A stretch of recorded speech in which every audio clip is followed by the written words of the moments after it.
Jamalpur bridge પાસે hit and રનની ઘટના બની હતી। ગાડીના માલિક દ્વારા સ્ટીયરિંગ પરથી કાબુ ગુમાવતા આ ઘટના બની હતી। ગાડીના માલિક ધીરજ રમેશચંદ્ર મહેતા દ્વારા એમજી હેક્ટર ગાડીના સ્ટીયરિંગ પરથી કાબુ ગુમાવતા આ ઘટના બની હતી। ઘટનામાં એક મહિલાનું મોત નીપજ્યું હતું, અન્ય 3ને સિવિલ હોસ્પિટલ ખાતે ખસેડવામાં આવ્યા હતા। મળતી માહિતી અનુસાર તેમાંથી એકની તબિયત પણ નાજુક હોવાનું જાણવા મળ્યું છે। મારું નામ નાનુબેન। સવારે ગાડી આ બાજુ જ ઊભી હતી, બરાબર। જેવી એને ચાલુ કરીને એવી સામે એક દિવાલે ભટકાઈને ડાયરેક્ટ ઉપર આમ ચડી ગઈ। ત્યાં તો બધા શાકભાજી વાળા હતા ને વેચવા વાળા જ બેઠા હતા બિચારા। હે હા હા, બહેરી ઓફ થઈ ગઈ ને આખું આમ બેથારો બહાર આવી ગયો, આખું શરીર બહાર નીકળી ગયું।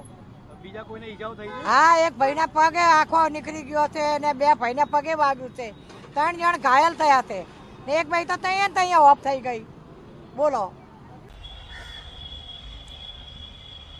અમદાવાદ શહેરમાં ફરી એકવાર હિટ એન્ડ રનની ઘટના સામે આવી છે। જી હા, જો વાત કરવામાં આવે તો અમદાવાદના જમાલપુર જે વિસ્તાર કહેવાય, બ્રિજ પાસે શાકભાજીનો જે છૂટક મજૂરીનો ધંધો કરતા હતા તે લોકો ઉપર એમજી હેક્ટરના જે ડ્રાઈવર છે તેના દ્વારા ગાડી ચડાવી દેવામાં આવી છે।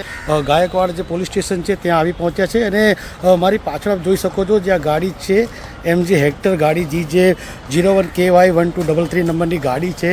આ ગાડીના ડ્રાઈવર દ્વારા સવારે કહેવાય 10:30ના સુમારે સ્ટેરિંગ ઉપરથી કાબુ ગુમાવતા જે છે ત્યાં શાકભાજીનો છૂટક જે મજૂરી કામ કરતા હતા તે લોકો ઉપર ગાડી જે છે તે ચડાવી દેવામાં આવી છે। અને વધુ વિગતમાં જો કહી શકાય તો ઘટના સ્થળ ઉપર જ એક મહિલાનું જે મૃત્યુ છે તે નીપજ્યું છે અને બાકી અન્ય જે 3 કહેવાય તે લોકોની હાલ જે સિવિલ હોસ્પિટલ ખાતે લઈ જવામાં આવ્યા છે અને તેમની હાલત કેમની છે, નાજુક છે કે કઈ રીતે ગંભીર પરિસ્થિતિને લઈને સ્થાનિક જે કહેવાય ગાયકવાડ પોલીસ સ્ટેશન જે પીઆઈ છે તે અને તેમનો સ્ટાફ જે છે એ તમામ જે લોકો છે એ તમામ લોકો જે છે તે હાલ સિવિલ હોસ્પિટલ જે પહોંચ્યા છે અને જે સારવાર અર્થ લઈ રહ્યા છે।